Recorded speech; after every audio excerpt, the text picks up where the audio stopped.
lahat ng mga miyembro ng Philippine Media Network Service Cooperative.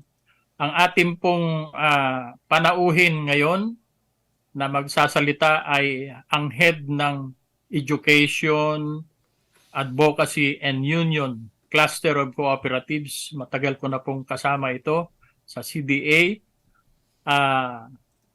Ang ating pong Assistant Secretary, Abdul Salam Ginumla. Good morning, Sir Sam. Yes, good morning to all. Morning, Asik Buddy. Yes,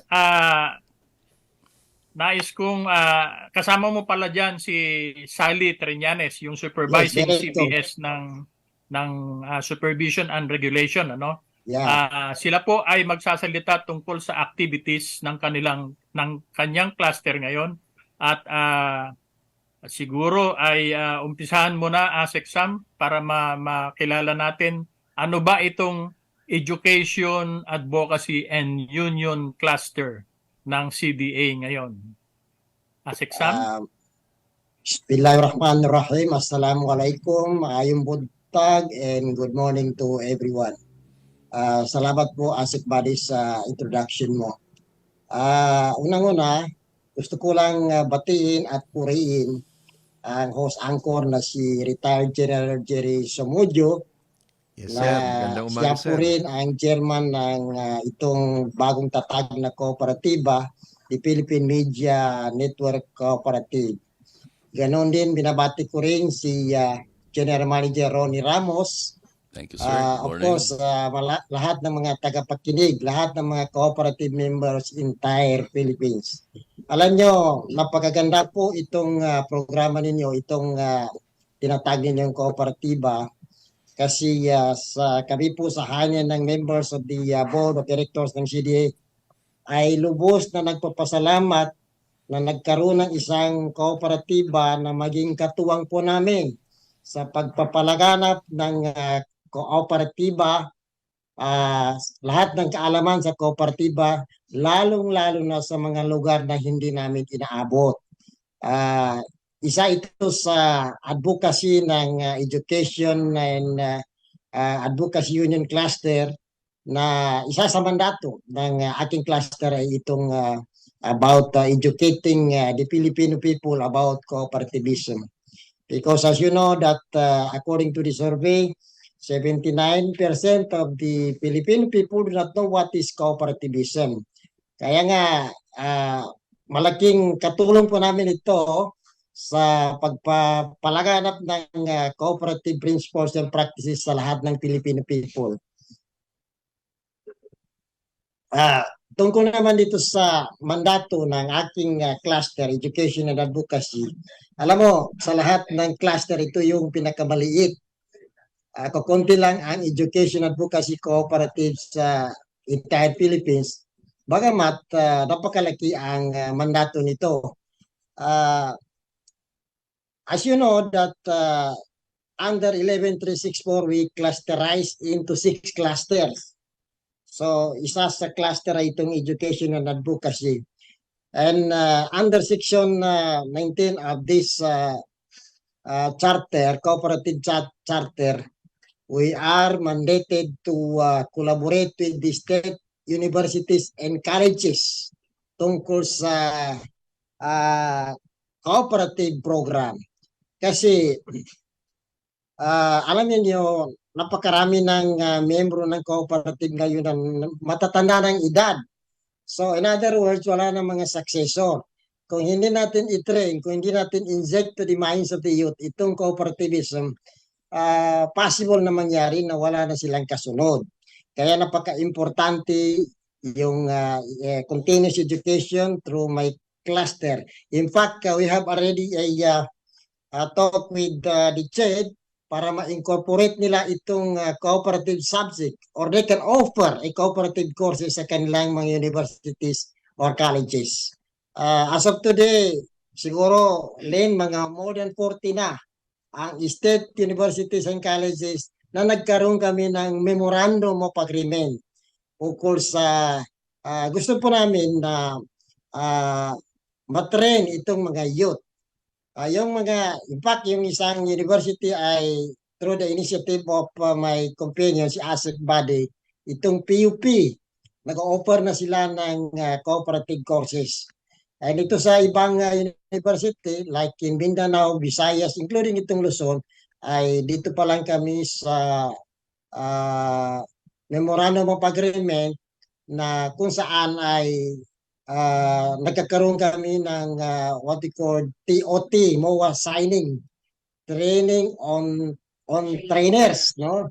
In other words, ito-train nila yung mga training providers namin before they can go directly to the cooperative sectors. Sila po kasi ang responsible, itong mga training providers na mag-conduct ng mga mandatory trainings. Ito naman ang responsibility naman ng mga universities and colleges. Ito-train nila yung mga training providers namin the methodology and the procedure of conducting a training. Ano bang ibang gusto ninyo malaman as a body? General? Si Sige, GM muna ho. Mas maganda yung parang nag-usap question and answer. Sige po. yes. By the way, nandyan naman pala sa screen natin ang iyong kasama, si Ma'am Yes. Sally Triñanes. Siguro makapagbigay siya ng dagdag kaalaman dito sa iyong cluster kasi siya yung iyong segunda no. Pagsalitain natin at papatiin Actually, natin si Ma'am Before that, Sally. Yes. before that, siya po kasi ang head ng technical and working group ng Cluster of Education and Advocacy. Si Director Sally. TWG. Yeah, TWG. Napakagaling Okay. yan. Parang rooted na sa kanya yung cooperative sa kanyang utak. Oh, yes. Alam na alam niya yan kasi veterana na yan. Veterano na yan eh. Kaya lang, mahirap ma-promote. Ayaw ko, bakit hindi ma-promote ito? Pero sabi ko, hindi kasi siya nag-apply. Yes. Hayaan mo. Nandiyan ka naman para i-promote natin. Kaya So, nga, ngayon, i-convince ko siya na, sabi ko, mag-file ka na ng director once na ma-open itong mga director position. Okay, we will Okay. allow Director Sally Ma'am Sally please. Triñanes. Yeah. Okay. Thank you po, Sir Asek Sam. And of course, Asek Abad, nice to see you po. After your retirement from CDA, I'm happy na you are very much involved, still very much involved in the cooperative, but of course in other fields na lang, no? Parang, sir, parang isa ito sa, aside from the public utilities and transport, of course, I know this is also one of your passion. Kasi parang alam ko nagkakasama din tayo dati sa Yes, radio. dati magkasama tayo sa mga radio program, no? Yes po. Kasi I handled also the radio program of the CDA for the past 12 years. Nung I'm just in the NCR, no. Ayan. Yeah. So regarding, and of course, thank you very much and congratulations to our ACDI, no, for having this Philippine Media Network Service Cooperative. This is really a very good undertaking. So congratulations po. And of course to our main host of the program and to the general manager. For the main host of our program, si Brigadier General Cherry Sabudio, and of course to the general manager of our PNS PMNSC. Cooperative, of course, Sir Ronnie Ramos. Yes, sir. Yes, ma'am. Apo. Good morning po. Good morning sa inyong lahat. And of course, sa lahat po ng nakikinig sa ating programa ngayong umagang ito ay magandang umaga po mula sa Cooperative Development Authority. And of course, dito po sa cluster na pinangungunahan ni ASEC Abdul Salam S. Ginumla. Ito pong ating Education, Advocacy, and Union of Cooperatives. Ayan. So, actually po, ang ating Education and Advocacy Cluster of Cooperatives ay isa pong grupo ng cooperatives na dahil nga po sa RA 11364 ay pinag-cluster po, pinagsama-sama yung mga cooperatives na magkakaugnay. At isa nga po ito sa cluster na nabuo, itong Education, Advocacy, and Union of Cooperatives Cluster. So, ang layunin po nitong ating cluster talaga is nasabi po ni ASEC Sam na talagang kailangan palalimin itong pag-educate sa ating mga hindi lamang sa mga leaders, kundi sa lahat talaga ng naniniwala sa kooperativismo. Kaya naman po yung ating cluster mismo ay mayroong vision na sinasabi that the education, advocacy, and union of cooperatives as the center of knowledge for transformation and empowerment. So yan po yung vision ng ating cluster. And for that, sinisika po na maging mission at maging trabaho ng ating cluster ay serve as a catalyst and as an avenue of change. So we want to be the catalyst talaga po sa pagkakaroon ng transformative and empowered leader. So then promote cooperative values, principles, and practices. So yan po yung isa sa kanina natin na trust o gustong maging mission ng ating cluster. I-promote talaga itong ating mga values, principles, and practices. Kasi kahit po marami na tayong cooperatives, pero minsan po nakakalimutan o minsan mas nagiging tutok yung business. So nakakalimutan po na talagang i-practice o isabuhay itong ating mga sinasabing hindi lamang sa Pilipinas pinaniniwala ang kailangan, kundi sa buong mundo, kundi itong values, principle, and practices of cooperatives. And ganun din po, act as the champion of cooperative education and training. So, aside po doon sa nabanggit ni ASEC Sam na talagang pinatiigting po ng cluster natin, and of course part din ito ng program ng CDA, yung dahil mandate din po ito sa RA 11364, yung ating pong partnership with the academe in terms po of providing training, seminars, and other educational undertakings para po sa ating mga cooperatives. So, kaya ito pong ating cluster ay pinagpatuloy at talaga naman pong pinalalawak yung ating pong yung partnership with the academe, at sa katunayan nga po napakarami na po nating memorandum of agreements na na-sign sa pamamagitan po ni ASEC Sam sa mga state colleges and universities. So isa po yon, and then of course meron din po tayo yung ating mga ngayon part din po ng mandate ng ating mga cooperative development officers na sila din ay pwedeng mag-train sa ating mga cooperatives. Kaya lang kailangan din po natin i-align yung ibibigay ng ating mga cooperative development officers dun po sa kung ano pa talaga yung kabuang module or yung content ng ating mga dapat ipinatutupad kagaya ng mga accredited training providers. Para naman po pag sa yung mga cooperative, pag sa mga cooperative development offices o sa officers nagsi-attend ay hindi nalalayo yung ibibigay po na mga pag-aaral para po sa mga kooperatiba.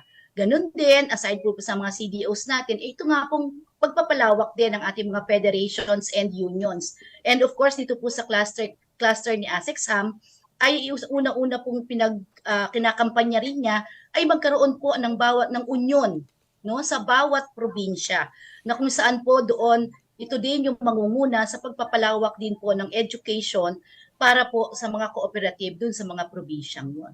So yun po yung trust ng ating cluster. At of course, meron po kaming tagline. At syempre, yung tagline po ng ating cluster ay nakaayon din po dun sa pangalan ng ating cluster, which is EAU. Empowered, Proactive Unified Cluster of Cooperatives. So yan po yung sa atin sa education. Yan. So ngayon pong Cooperative Month ay marami po na iginayak na activity, hindi lamang po yung cluster, kundi rin po yung ating mga regional cluster organizations na involved po dito sa ating cluster. So pwede po nating i-announce mamaya para din po maging aware yung ating mga cooperatives within the mga regions nasakop nitong may mga i-announce po tayo ng mga activities na iginayak ng sector para sa pagdiriwang din po ng Co-op-Man. Ayun.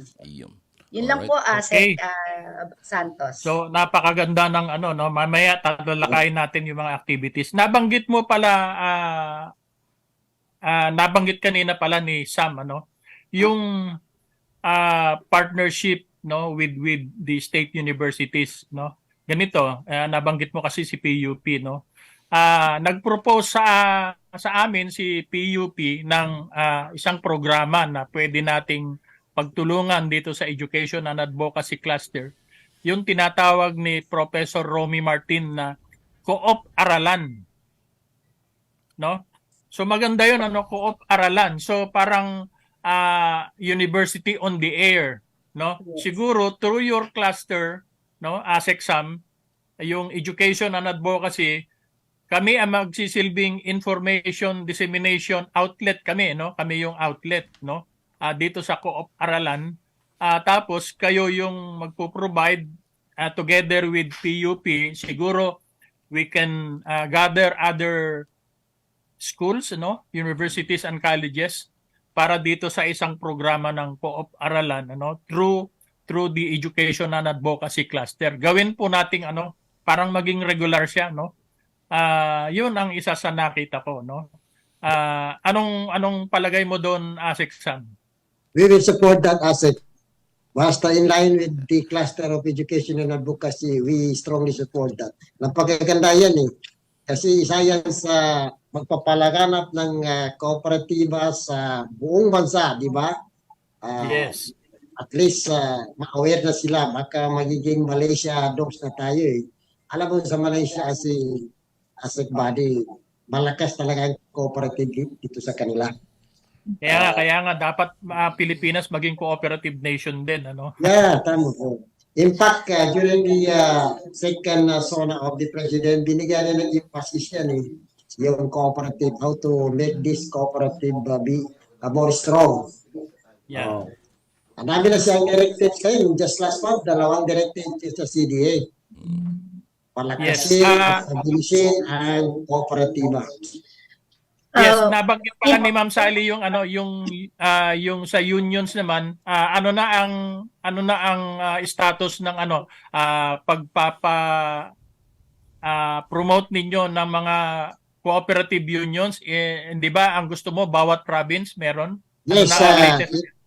yes, so we have in fact we have already issued a memorandum circular addressed to all regional directors in entire Philippines to at least mag-organize sila na at least one cooperative union in their area of coverage. Because we are planning to organize this into national level. Palakasin natin, we strengthen itong cooperative union. And sinali naman ito sa proposed amendments ASEC body na how to strengthen itong cooperative union ay mayroong provision doon na mandating all primary cooperatives na doon na sila mag-remit ng CET nila sa union.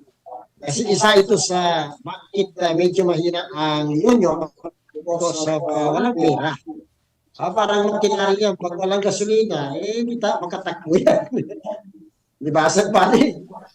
Yeah, so ano na nga pala ang latest doon sa nabanggit mo kasi yung di ba merong technical working group diyan sa mga committee hearings on the proposed amendments.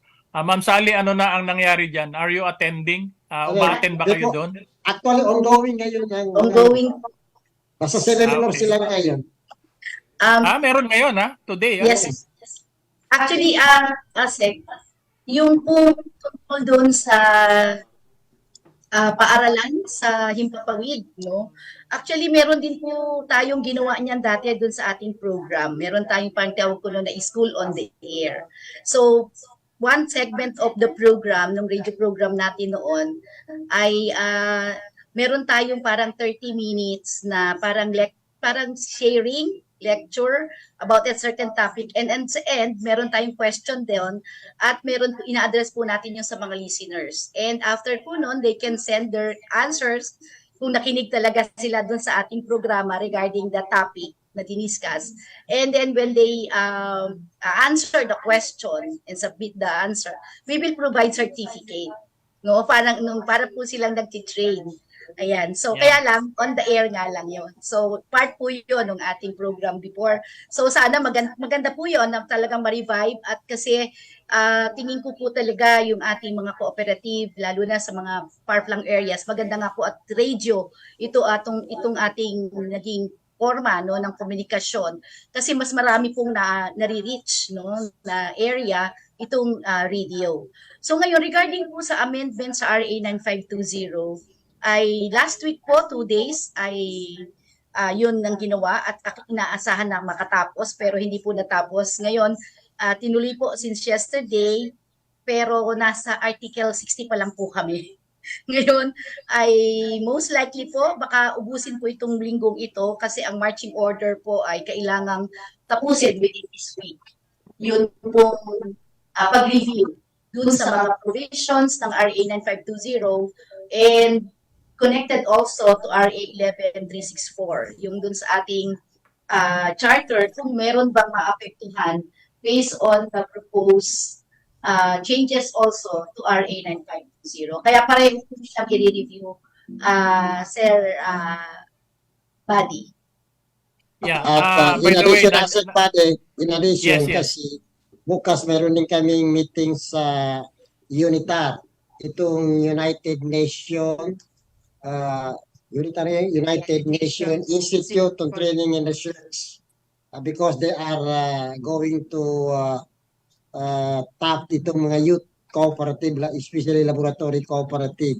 Magpaaral sila ng how many months yun? 10 weeks. 10 weeks. I-scholar nila with $900 US dollar per month ang monthly stipends nila. Napakaganda ito. Wow. Asset body target nila. Ayos yan Oo. So hindi na tayo pwede kasi matanda na tayo pang youth cooperatives na. Okay. Yeah, by the way, Sexam at saka Ma'am Sally, gusto kong idagdag kasi para maihabol nyo naman siguro naman yung cluster ko ito yung may pinakamaraming amendment na dapat na yung public utilities, especially doon sa transport, electric at saka sa water, no?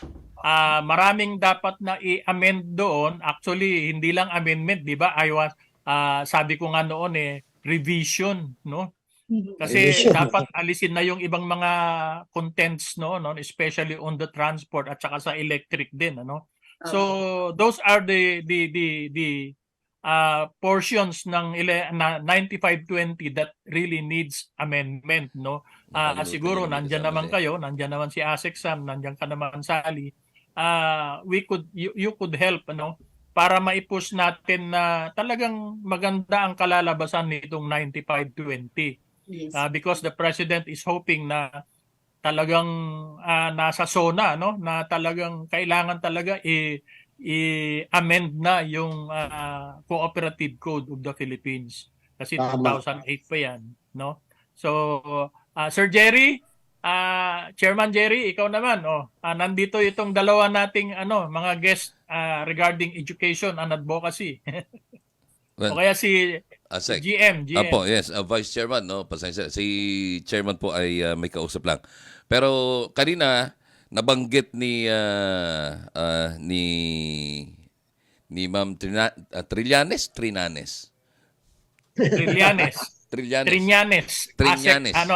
Sally Trillanes. Apo. GM. Apo. Actually, yun po yung masama ang loob ko. Kasi inunahan ko ako speaker ni Sally Trillanes. Ako po ay si Sally Trillanes. N sa kanya, L. Opo. N yun naman. Okay. Mabuti na yung malinaw kasi nagkakariringan ako But anyway, name doesn't matter. Kanina nabanggit niyo, magiging abala kayo ngayong buong linggo na ito para nga dito sa pag-amyenda na ginagawa ho ninyo dito sa itong RA 9520. Cooperative Code. Oo, the Cooperative Code of the Philippines. Pwede ba kaming makichismis? Ano ang malaking sa posible sa tingin ninyo ay malaking magkakaroon ng malaking pagbabago sa sektor na hawak po ninyo ngayon in regard doon sa revisions o amendments na ihahain po ninyo? Ang isa po doon ay yung tungkol din po sa mga types of co-op. Sa ngayon po kasi napakarami nating types of co-op. So dito po tinry natin na i-lessen ulit yung number o yung types of cooperatives. So isa po yun. And of course, yun pong question, kasi nasabi ko nga po, nasa Article 60 pa lang po kami. Okay. Medyo mabagal po dahil talagang ini-scrutinize po yung bawat aspeto ng pinag-uusapan doon sa mga artikulo ng ating RA 9520. So ngayon po ay ang isa pa pong pinagmalaking nakikita natin na magkakaroon na ng pagbabago ay tungkol po doon sa ating mga officers, no? So di po ba ngayon meron tayong pinupuan na may elected, may appointed. So ang isa pong nakasalang doon ay maaaring i-propose ulit na i-elect na lang ulit ng General Assembly yung mga officers. Tinitingnan po natin na baka po pwedeng gawin yun. And ganun din po na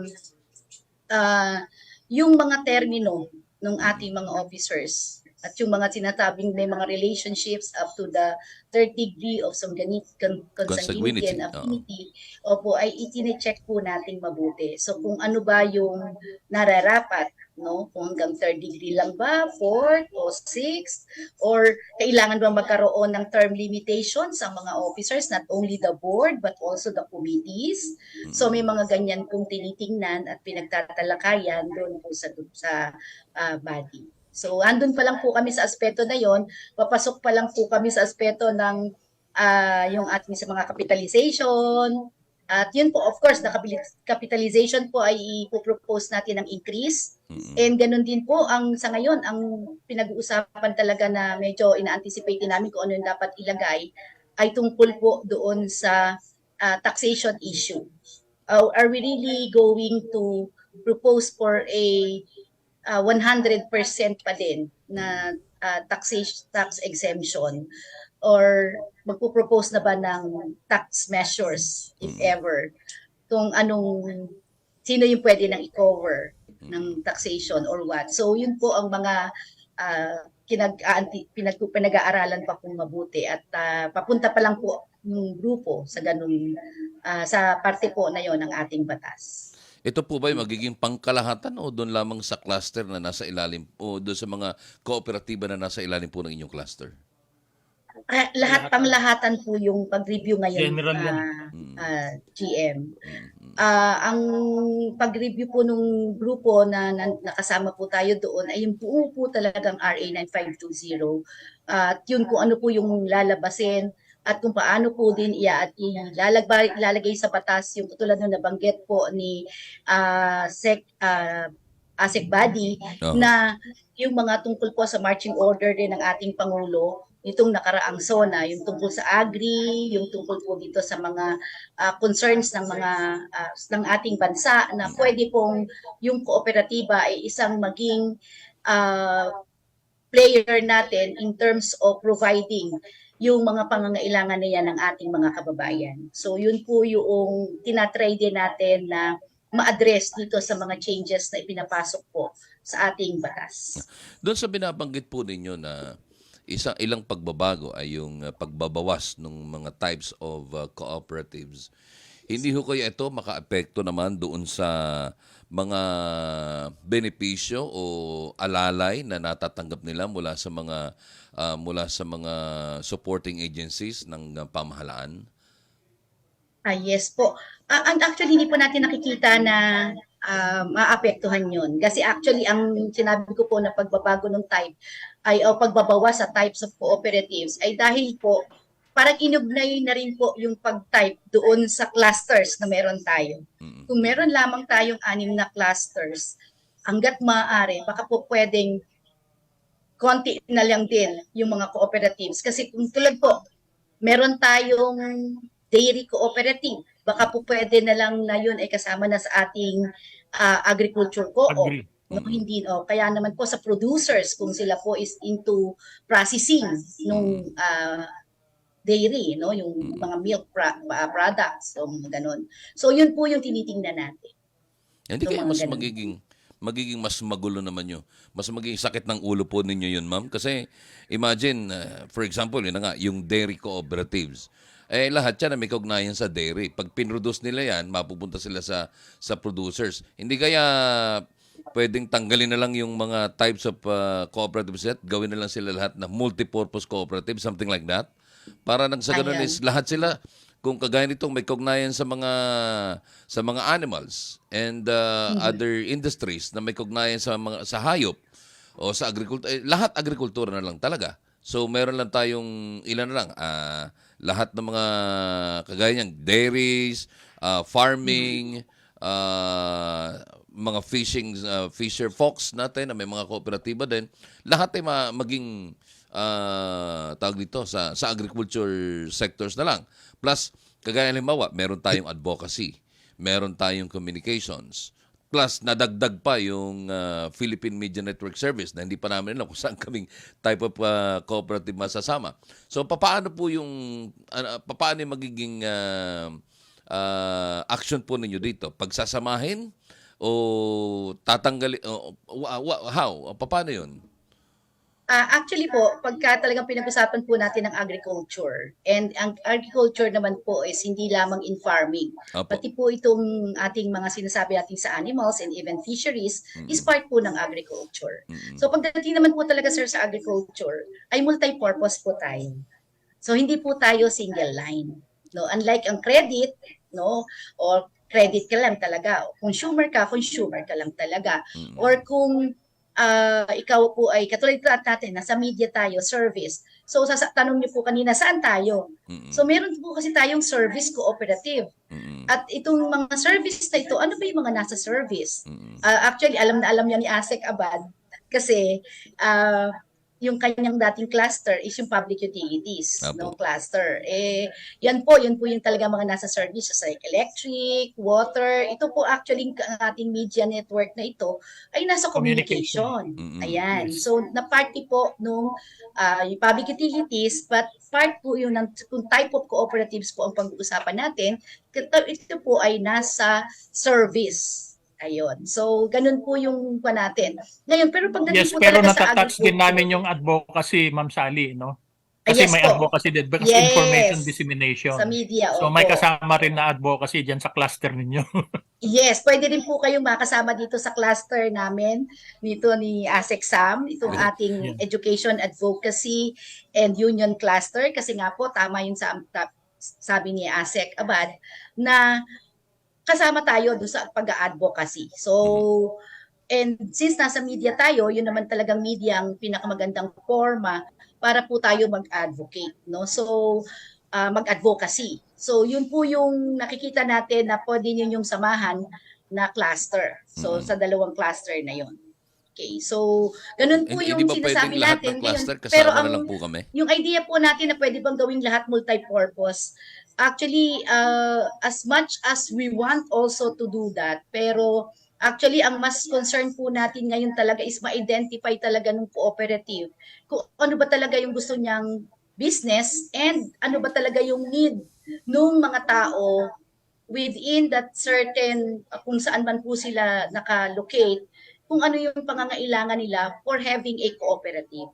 So kaya hindi po natin pwedeng masabi na lahat na lang ay gawin nating multi-purpose kasi baka ang kailangan lang po nila doon talaga is credit o kaya naman po ay talagang venue na lang for wherein doon nila ilalagay yung kanilang mga finished product para naman po sa marketing. So kaya hindi po natin ma-dictate yun, sir, na gawin na lang natin lahat multi-purpose. Ayun.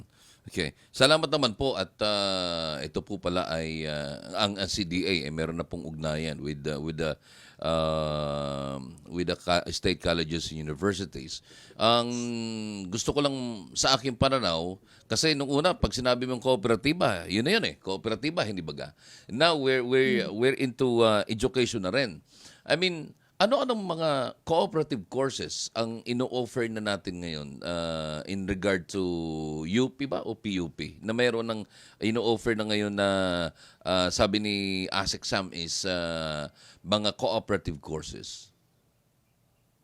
Ayan. Marami So, na yan before si ASEC Sam, siguro po magkuhan lang ako ng isang sagot. Actually, may Bachelor of Science of Cooperatives po tayo.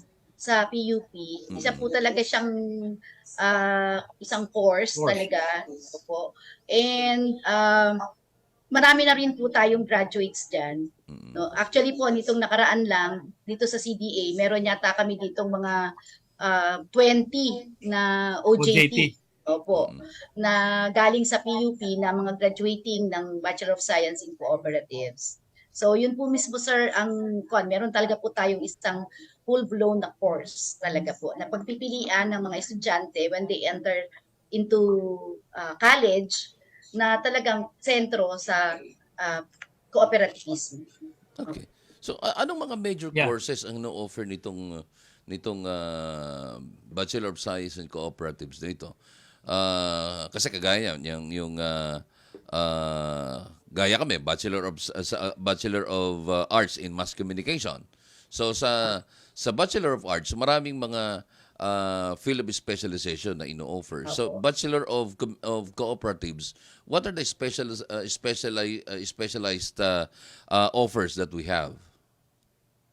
Ang alam ko po meron pero hindi po ako ganun ka-particular kung ano po talaga yung mga kanila, mga specialization sa ngayon.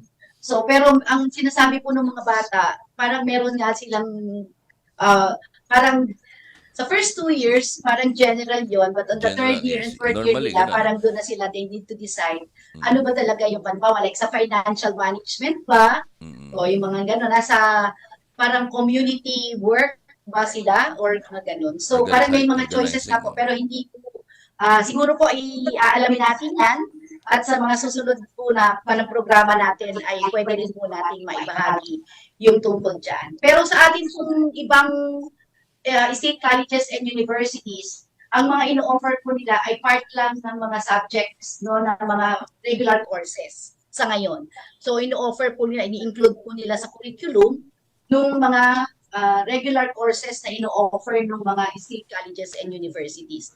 Noon pong Mayo ay nanggaling po kami sa Bicol, no? So sa Bicol State University, and doon po ay gusto na rin nilang mag-offer talaga ng pinaka-regular na course. Pero sa ngayon po ay ongoing pa yung bubuo talaga ng buong curriculum po noong sa Bicol. Pero doon po ay sa ngayon meron na rin, pero meron na rin po isinasama na rin po nila yung mga courses ng mga subject, parang subject lang sa mga regular courses po doon sa university. In addition to Sally, Yes, sir. 2 months ago, we have exploratory talk with the CHED. Apo. Kasi, siyempre, mag-clearance kami sa CHED. So, okay naman, very supportive ang CHED. Pero ang response nila, after 1 week, nag-response sila na we have to ask the concerned state universities and colleges kung anong curriculum ang gagamitin. Sila ang mag-identify, the state universities and colleges. At saka kung ito ba ay magiging pare-pareho, bali, inantay lang namin yung resulta ng mga survey namin para may submit namin sa CHED for final decision. Kasi meron din mga napintahan namin na especially in Mindanao area na they cannot offer this course unless go signal from the CHED will be ibigay nila sa mga eskwelahan na yan. Kasi kung hindi man kaya ng university mag-offer ng itong cooperative course, even itong mga cooperative subject lang ang i-include nila sa mga kanilang mga courses. Itong halimbawa, cooperative leadership, cooperative management. By the way, Asik Sam, naalala ko yung nag-guest ka doon sa Lyceum Northwestern University regarding doon sa mga employees natin, mga CDA people na nagmasteral, no? Related din 'yon sa sa cooperatives, ano? Yes. So, can you give us details doon sa nangyari? I am happy to announce as a body that I think 18 graduates from 18, the CDA. Wow. Special treatment yun kasi they are no longer going to the school, kundi online sila nag-aaral. Yes. 1 year period, naka-master na sila with thesis, star paper. With So, thesis yan. yeah, just last July 29 ang graduation nila. So, Oo. maganda talaga. And they are also looking for the second batch pero parang wala na rin interest at least kung nag-allocate sila ng another 20 student from the CDA pero kukunti pa lang nag-signify. Kasi medyo mahal yung bayad doon eh. Abot Yeah. kaya rin mga 76,000, 80,000 in 1 year. Yeah. Pero Kung meron sana kung maisip mo- mag-sponsor, no? mayroon sana may sponsor. Kung may pera lang itong cluster ko, ako naman mismo mag-sponsor. Kaya ito ang problema natin dito sa CDA. Nagkaroon tayo ng bagong batas pero there is no corresponding fund for that. Diba? Yeah, oo. Nadagdagan yung mandato natin pero walang pondo. But I hope Yes. and pray that per pronouncement of the President, by next Someday. year, medyo Baka next lalaki year. na daw ang pondo. Oo. Kaya Yeah. baka marami tayong magawa. Buddy. Mahirap talaga Yeah, pag tama walang yun. pondo. Oo. ASEC, yung Yes, yes. ASEC body at saka Sir Ronnie, Opo. yun nga po palang yung part ng tanong ninyo. Part din po ng trust ng cluster ni ASEC Sam. Part po ng strategic plan na ginawa ng ating sectoral apex organization is the development of curriculum on cooperative subjects or courses. Kasi nga po, Ayun. since we are Tama partnering po with the SUCs, baka po kasi tanungin tayo, meron ba kayong proposal na Yan. kung gusto nga namin mag-offer ng cooperative course o ng paano ba namin mga subjects ang pwede namin ibigay, ay gusto po natin na meron din ibibigay yung cluster. Kaya naman po, kasama yun sa plano at sa itong nakaraang meeting po namin, ay nag-create na po kami ng technical working group na siya pong initially magkakandak ng research and finally mag-draft ng mga proposed curriculum na kung ang plano po ay ito rin yung ating ipipresent sa DepEd o kaya po sa CHED para din po ibigay sa ating mga state colleges and universities na para maging part na rin po talaga ng mga regular courses na ino-offer nitong ating mga SUCs. So kasi rin naman po, nung nag-meeting po, nabanggit po kanina ni ASEC Sam, na nakipag-meeting tayo na sa CHED. No? Actually, ang CHED po, tinanong tayo, asan yung proposed curriculum kung tayo man ay ibababa natin ito sa mga state colleges and universities. So kaya nag-create na po tayo ng technical working group to work on the curriculum. So yun po So yung ready na pala kayo, no? May ready po. baka Yeah, At naman- saka- lang na lang yan, no? Asset Yeah, and body, by the way, ASEC Sam, no, magiging kasama sana natin na maano dito, dangan nga lamang at she's on travel si Dang San Gabriel ng PUP. Siya sana yung masasagot sana niya yung mga tanong kanina ni Sir Ronnie na tungkol doon sa mga courses ng ng Institute of Cooperatives. Now it's now called Department of Cooperatives and Livelihood Development pala, no, sa sa PUP, PUP. no? Yes. At yung tungkol doon sa co-op aralan, palalawakin natin 'yan at siguro on another meeting natin, another guesting ninyo, isasama Yeah. natin yung mga taga PUP, no? Together with Actually, your cluster. Kasi yun ang cluster ninyo. Meron po tayo dito na kuha po natin yung ino-offer po ng PUP na course. Pag first year, ang tutok po nung ating mga subjects for cooperative course is more on the filing, tellering, record keeping, posting and coding, and member relations. Pagka po first year yung estudyante. Pag naman po second year na sila, ang kanila po mga courses is more now on accounting, bookkeeping, software application, business communications, and credit investigation. Pag po nag-third year na po yung mga bata natin na nasa course on cooperative, ang tutok na po ng kanilang subject matters is about co-op organizing, research, project development assistance, project proposal preparation, marketing plan preparation, and of course training. And on the fourth year po nila, ayan na, co-op management, co-op and community organizing and development, research, human resource development, and project feasibility study preparation, financial management, finance, business, social audit, and of course, business planning and budgeting. So kung titingnan po natin yung buong course na ino-offer ngayon ng PUP for cooperatives, from first year to fourth year, ay talaga ipiniprepare po sila kung ano yung posible na papasukan nilang trabaho pag sila ay pumasok na Tsaka, sa mga cooperative. Alam mo, gusto ko rin malaman ni GM Ronnie Opo. na isa sa mission ng aming cluster ay to establish cooperative academy. Wow. Alam mo kung maipon lang itong CET funding, Mm-mm. there is no it is very possible that we can establish itong cooperative academy, one in Luzon, one in Visayas, and one in Mindanao. Like sa other Asian countries na meron silang mga eskwelahan intended for cooperatives lang, cooperative courses. Mm. Ito yung long mission ng cluster ko. Sana masuportahan niyo ito. Kinausap ko na si Father Anton, sabi ko suportahan niyo Father Anton ito kasi kung darating ito sa Congress, it is not impossible. Marami niyang laban si Senator Gatchalian. Gusto niya talaga itong cooperative academy. Alam mo, Napakalaki kasi ang pera sa CETA. Aseksam, Yung gagawin natin, Aseksam, ay the next meeting natin, we will invite Father Anton to become our guest din, no? Siya mag-guest dito Sana para mag-convince mo pressure siya. natin siya, no?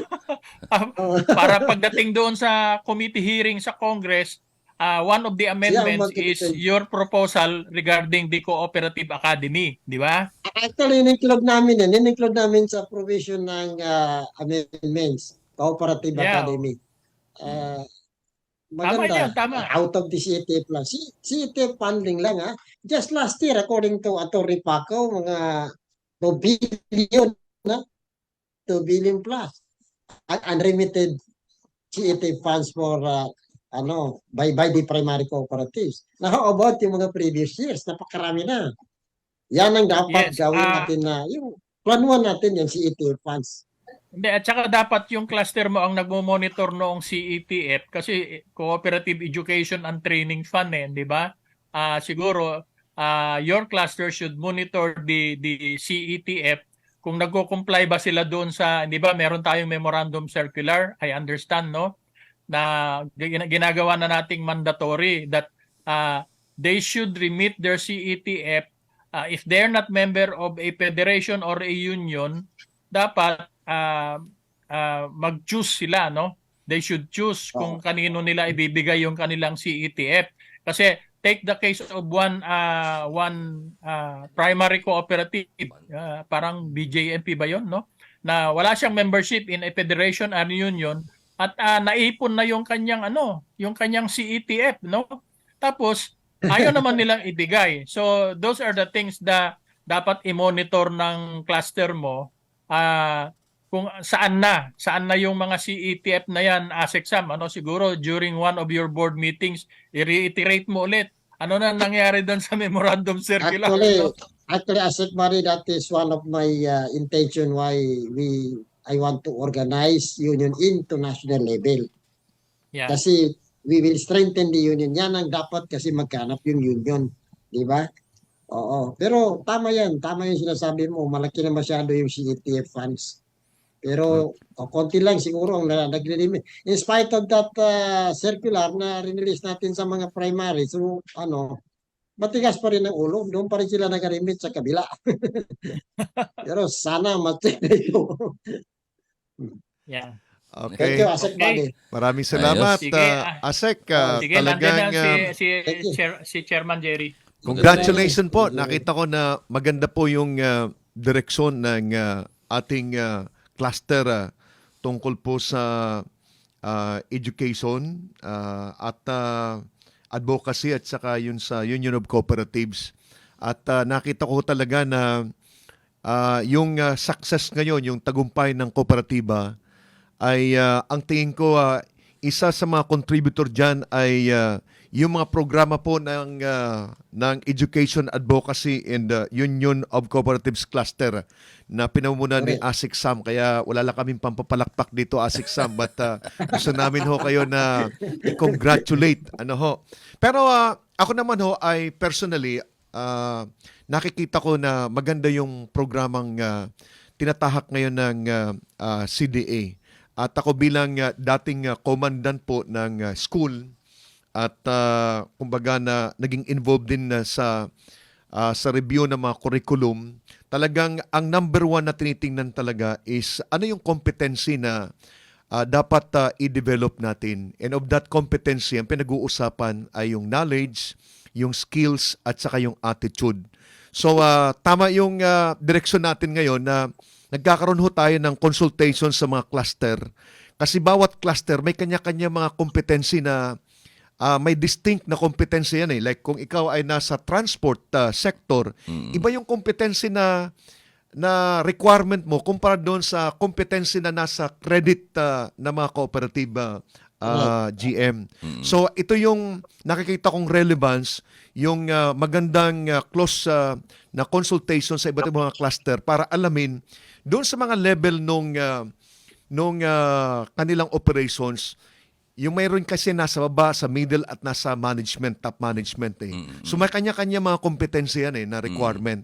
So ito yung dapat na didesignan ng curriculum kasi yung curriculum is about knowledge, about skills, kasama na yung attitude doon, partner. Pagsasama-samahin mo yon para makabuo ka ng isang kurso, yung mga curriculum na yan. Yes, ilalagay mo yun sa mga subject yan. Oo. At ilalagay mo yung desired learning outcome yan. So talagang madugo. Alam ko mahirap ang trabaho nila, ASIC, ni ASIC Sam. But congratulations, ASIC Sam. Ngayon, may itanong ko lang, ASIC Sam. Itong ganitong klase mga inventory ng mga kompetensi, meron ho ba tayo per cluster para sa ganun talagang swak na swak para maiwasan natin na kung sino lang yung makaisip ng course, yan ang i-offer na kaagad. At kasi mayroong chargeability. Yung chargeability niya ay yung training fund ng bawat cooperative na certain amount ng income nila goes to the training. So dito active pumapasok yung critical role ng CDA para i-fiscalize, di ba? No? I-manage, i-harmonize yung mga training program na ino-offer ng iba't ibang mga state colleges and universities, mga training institution, including yung mga federation na ASEC. Actually, yan ang hangad ng cluster na ito, education and advocacy. Gusto namin na itong mga billionaire cooperative, at least mag-sponsor sila ng scholarship for the youth. In Apo. fact, bukas may meeting kami dito sa napakaganda itong United Nations Institute of Training and Research para itatap nila yung mga youth cooperative na matrain sila about research. Ganun ba no? About research.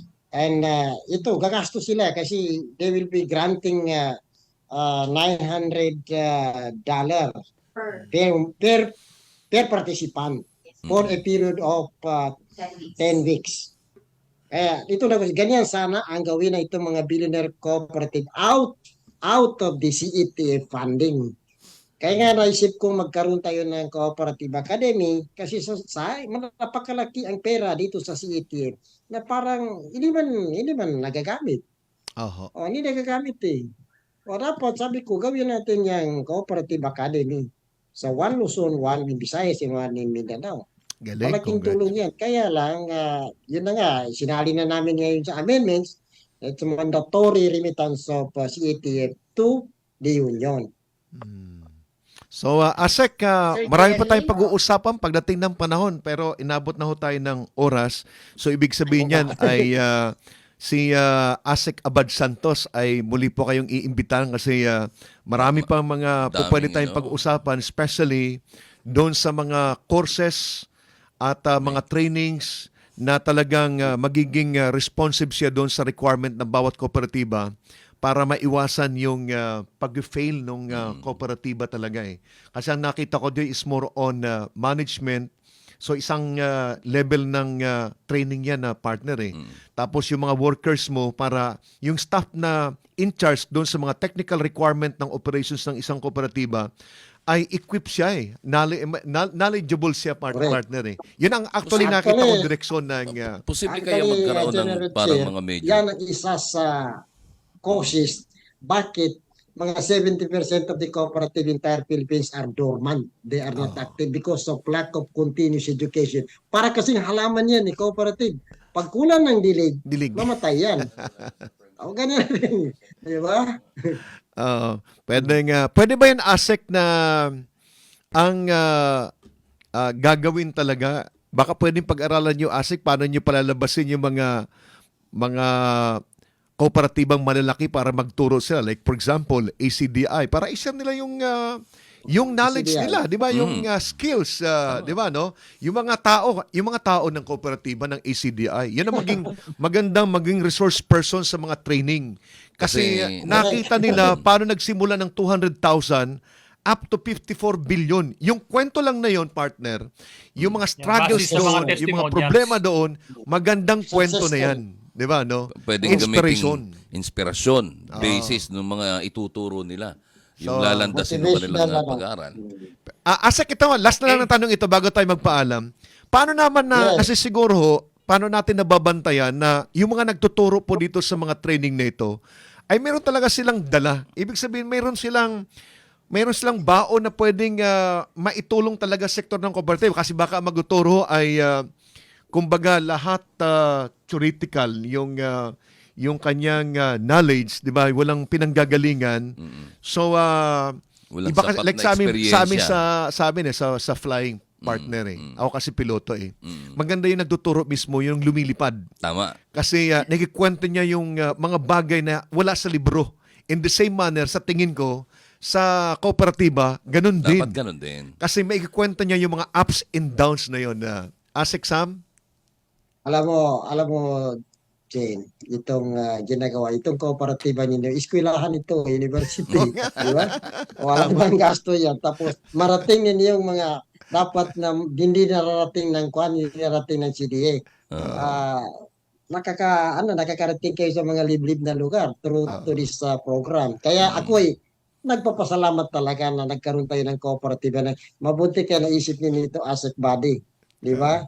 Ngayon, nahirapan ngayon kasi we have lack of manpower na magpaabot ng serbisyo ng ating ahensya dyan sa mga liblib na lugar. Pero through to this program, ako'y nagpapasalamat at masaya kami dito sa CDA. Tungkol naman dyan sa mga sabi mo na funding for ito mga training providers namin, binabayaran yan ng mga cooperative. Isa pa ito na nagiging problema ko. Dapat sabi ko, itong mga maliit na cooperative, small and micro, wag natin singilan ng malaki. Dapat ito yung mga billionaire cooperative lang, sisingilin natin kasi paano sila makatindig sa sarili kung pati training fee hindi nila kaya bayaran. Dapat tulungan natin, sabi ko. Di ba? Sally? Yes, Sir Asek. In addition lang po doon, actually meron sa process ng accreditation natin ng ating mga training provider, isa puro talaga sa requirements is dapat mayroon silang mga pool of trainers. And in-expect po natin yung mga pool of trainers first ay meron po silang nakatapos po sila ng tinatawag na trainers training for trainers. And at the same time po, ito po ay karaniwan ay mga co-op leaders din po natin. Galing. Dapat Yung tungkol po sa ACDI, ang hindi lang po kasi po pwede, nakalimit po sa batas na ang primary cooperative ay hindi po pwede kasi maging training provider. Kaya hindi po. Pero yung mga leaders po natin sa ACDI, kung tayo po ay nagtayo ng ating parang federation or union at yun po yung ipapa-accredit natin Ma'am, as training nakita ko provider. na opportunity. Kayo po sa nasa ACDI ay pwede po lahat maging full of trainers. Nakita ko Yun na po Ma'am yung- Eileen yung opportunity pala dito sa gagawing pagbabago sa National Cooperative Code, di ba no? Apo. Baka Yes, yun sir. isa sa mga dapat amyendahan kasi sayang yung mga primary cooperative na merong Maraming kasanayan, kaalaman merong- tapos may- hindi natin nagagamit kasi restricted siya, may restriction May doon sa resources, batas no? natin eh. So baka to some extent magkaroon ng kaunting ng accommodation. leeway, tama yung sinabi ni Asik Abad Santos, para yung alam nila, di ba, no, may turo sa iba, may pasa. Kasi sayang eh. So anyway, nabot na tayo ng oras. Maraming salamat ho. And Next time, marami pa. next time, marami tayong pag-uusapan. Tingin ko. Marami Thank tatanong. Maraming salamat. So Ronnie, parting sir. statement na lang, Asik Sir Mali. Asik Sam. May, Your parting close. statement ho. Maraming Oo. salamat. Thank you po. So, ma'am, baka mayroon po kayong parting statement. Oo. Siguro ako na po yung pinaka-bata. Joke po. Anyway, hindi po. Gusto ko po yung sinasabi ni Brigadier General Samudio regarding sa curriculum development na ma-consider yung mga competencies per cluster so that pagka po nag-offer tayo na nga ng courses ay nakakonsider kasi tama po yun, meron po talaga silang mga differences at sana ma-recognize yung differences na yon sa mga courses, no? And at the same time, yun nga, yung sa kabuuan ng kurso. So, ang ganda po yung input ninyo, sir, na mai-consider at may paparating natin ito doon sa technical working group na binuo ng cluster ng ating education and advocacy cluster na siya po mag-work out noong ating curriculum na gustong i-propose sa mga SUCs regarding po dun sa ating cooperative course, no? And then ganon din kung eventually matatayo po yung academy na sinasabi ni si ASEC Sam, ay mas maganda na yung mismong academy na ang mag-i-implement nitong ating mga curriculum na ito sa mga courses na i-offer. Not only sa mga kabataan na gustong kumuha ng cooperative course but also to the people who are already involved in the cooperative but they want to pursue a formal education dito po sa paano pa ang yung dito na sa naging involvement nila sa cooperative ay gusto pa nilang pahusayin yung kanilang sinasabi niyo pong knowledge, skills, and attitude in terms of serving the cooperative that they are part of and of the movement. So with that, so thank you very much po for inviting itong cluster and be part of this program this morning. So we hope po that we could be invited again to give more of what the cluster could offer to the cooperative sector. So thank you very much po and good morning po sa lahat. Thank you. At saka kay Asik Sam. Asik Sam, sir. Parting statement po, sir. Yes, maraming salamat sa inyo, sa kay Jerry, kay Ronnie, at saka si Asik Bade. Sana itong samahan natin, itong collaboration natin, partnership natin ay magpapatuloy kasi yung kagaya ng sinabi ni General Cherry na marami tayong magawa. Maraming salamat po. Thank you very much, Asik Sam Ginumla. At sa aming Vice Chairman kay former Asik Abad Santos. Vice? Yeah, hindi na parting statement. Ako ay magsa-shoutout na lang doon sa mga nakikinig at nanonood sa atin ngayon.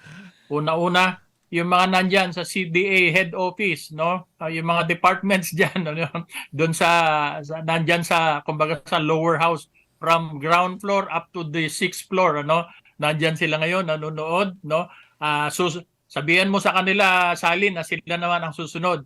And then yung mga CDA NCR headed by RD June Defensor na sana ay busy pa raw siya. Next week na lang daw siya mag-guest. Yes po, Ase. Yes, and then CDA Region 4 doon kay RD Valeroso, no? And doon sa CDA Mimaropa kay Alberto Sabarias, no? So lahat ng mga cooperatives, the cooperative sector, the transport sector, shout out sa inyong lahat. Magandang umaga po sa inyo. At ako naman, batiin ko yung mga kasamahan ko po sa Alpha Phi Omega at mga kasamahan ko dyan sa Amadeo, sa May Tagaytay. At yung mga kasamahan po namin sa Rotary, mga Rotarian, especially po sa Service President, mga dating mga classmate ko yan. At Rotary Club of Camp Aguinaldo.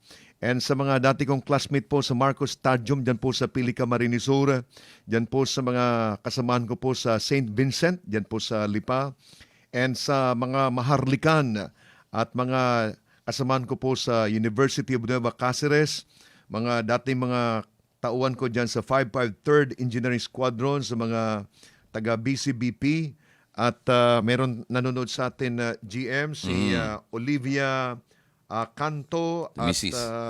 Oo. Aquino. Oo. And si Junel Abu, ang aking sundalo. So, GM. Meron pa.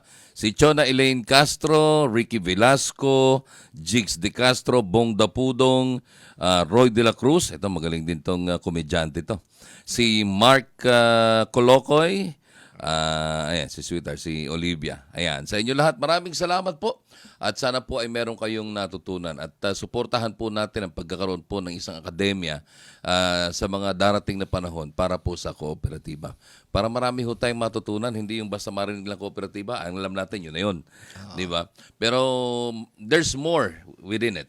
Okay, so kailangan matutunan po at makasanayan po natin ito dahil kagaya ng paniniwala ng ating Pangulo ay itong kooperatiba ang isang magiging susi o daan para po tayo ay magkaroon ng tunay na kaunlaran. Maraming salamat po. Ronnie Ramos po, magandang umaga. Susundan ko lang yung sinabi mo, GM.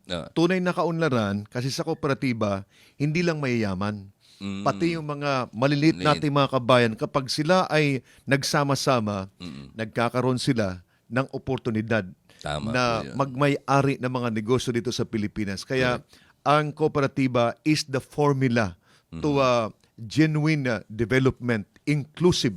Mga kaibigan, ito po si retired Brigadier General Jerry Zamudio. Maraming salamat po sa inyong pagsubaybay. Especially ang aking pasalamat kay Asek Sam Ginumla at sa kanyang kasamahan na si Sally Trinanes at sa aming Vice Chair na si Abad Santos. Maraming salamat po.